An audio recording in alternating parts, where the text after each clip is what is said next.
السلام علیکم ناظرین، آپ دیکھ رہے ہیں آج کی بات۔ جی ہاں دوستو، آئیے شروع کرتا ہوں آج کی بات میں۔ اسرائیلی فضائی حملوں میں فلسطینی اموات کی تعداد 17 بچے سمیت 67 ہوئی۔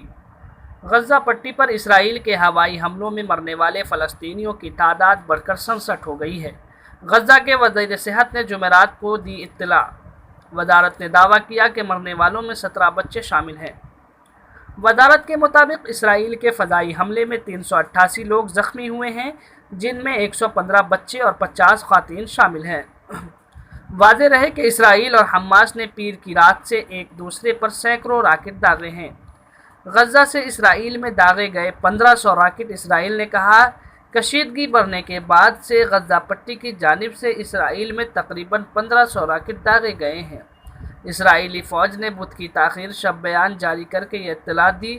اسرائیلی فوج نے بتایا کہ غزہ پٹی کی جانب سے اسرائیل میں تقریباً 1500 راکٹ داغے گئے۔ ان راکٹوں میں سے سینکڑوں اسرائیل کے فضائی دفاعی نظام نے فضا میں ہی تباہ کر دیے۔ اسرائیلی فوج کا کہنا ہے کہ غزہ پٹی کی جانب سے اسرائیلی سرحد پر اب تک تقریباً 1500 راکٹ داغے گئے ہیں، جن میں سے تقریباً 300 ناکام رہے اور غزہ پٹی میں ہی گر گئے۔ آئرن ڈون سسٹم نے سینکڑوں راکٹ کو تباہ بھی کیا ہے۔